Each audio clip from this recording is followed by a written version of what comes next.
기도의 자리로 나오신 사랑하는 성도님들 주님의 이름으로 환영하고 축복합니다. 오늘도 우리를 자비로 품어주시는 그 하나님의 사랑 안에서 위로를 얻는 이 새벽 되시기를 간절히 소망합니다. 오늘 함께 읽은 이 요한복음 18장 1절부터 20절까지의 말씀은 우리가 두 부분으로 함께 살펴볼 수 있을 것 같습니다. 첫 번째로 1절로부터 11절까지의 말씀으로 이 가늠하다 잡힌 여인의 사건입니다. 이 사건을 통해서 차가운 율법의 잣대로 서로를 찌르는 그 세상 속에서 십자가의 긍휼로 우리의 모든 수치를 덮어주시는 그 하나님의 놀랍고 따뜻한 사랑과 은혜를 우리가 함께 기억해 보고 살펴보려고 합니다.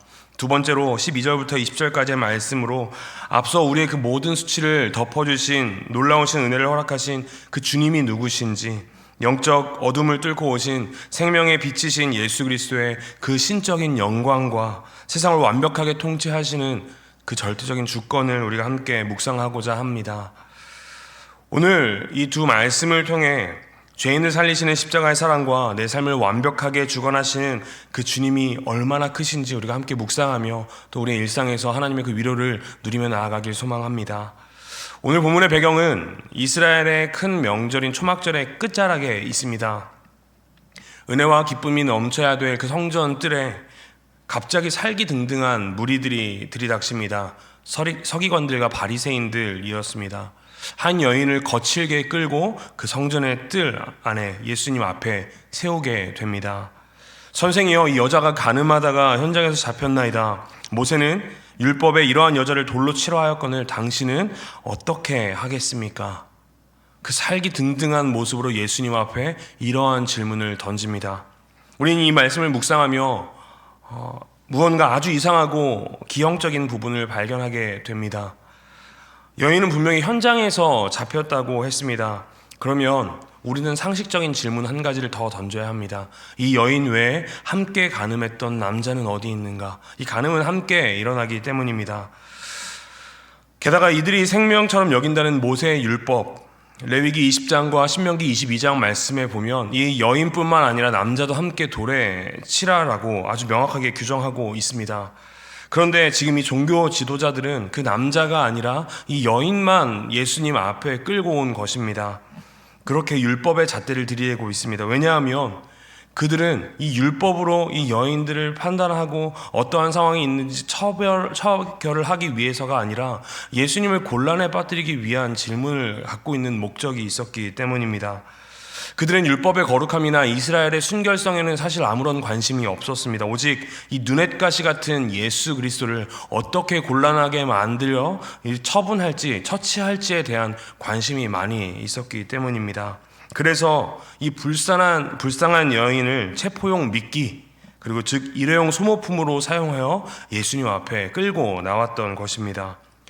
이 율법을 수호하고 지킨다는 자들이 스스로 율법을 편파적으로 자기들이 필요한 만큼 사용하고 짓밟고 있는 모습, 이게 바로 힘의 논리로 약자를 짓밟고 또 책임을 남에게 전가하는 것이 참으로 쉬운 우리가 살아가는 이 타락한 세상의 모습이 아닌지 모르겠습니다. 이러한 진퇴양난의 질문 앞에서 예수님은 그들과 같이 똑같이 핏대를 세우며 싸우신 것이 아닙니다. 아무 말씀 없이 몸을 숙여 바닥에 글을 쓰십니다. 이 시간 그 예수님께서 땅에 고요하게 무언가를 쓰실 때 그 침묵은 율법을 입맛대로 악용하는 자들 앞에서 이 과거에 하나님께서 시내산에서 돌판에 이스라엘 백성들에게 모세에게 주셨던 그 율법을 새겨주셨던 그 입법자 하나님의 침묵으로 그들에게 반응하셨던 것입니다. 그리고 일어나서 한마디를 던지십니다.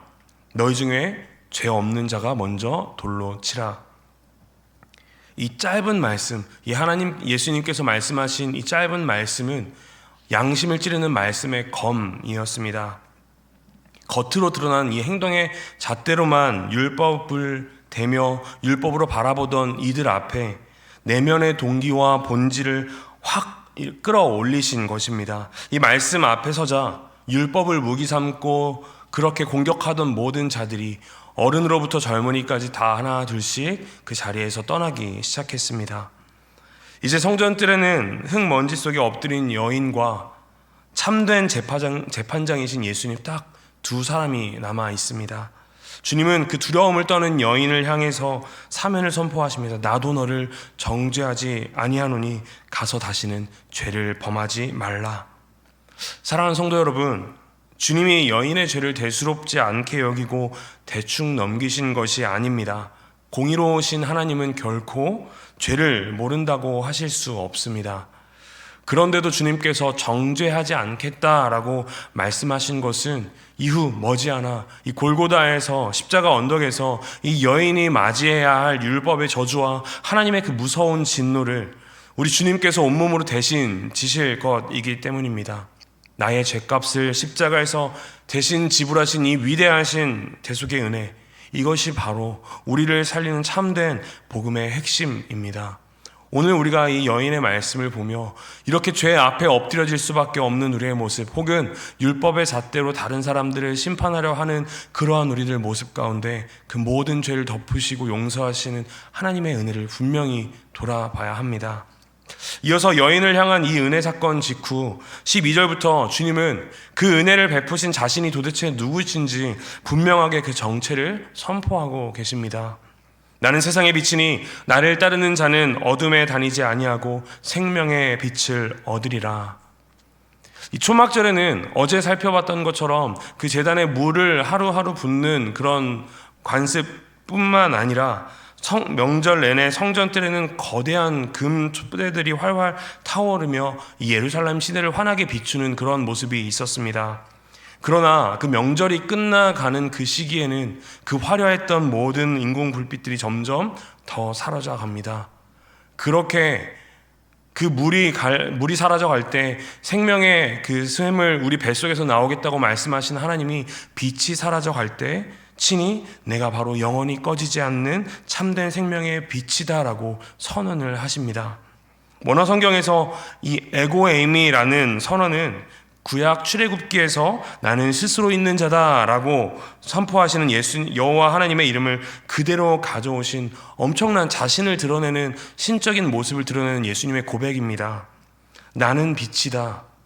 즉 예수님은 단순한 선생으로 이 땅에 오신 것이 아니라 죄와 어둠에 갇힌 우리를 유일하게 살리실 수 있는 하나님이심을 직접 드러내셨던 사건인 것입니다. 그러나 안타깝게도 참 빛이신 예수님께서 이 땅에 오셨음에도 어둠은 그 사실을 깨닫지 못했습니다. 15절을 보면 이 영적 맹인인 바리새인들은 여전히 육체를 따라 판단했습니다. 그들은 예수님의 겉모습, 학벌, 출신, 이 갈릴리 출신이라는 모습을 보며 육신의 잣대로만 평가하며 예수님을 배척했습니다.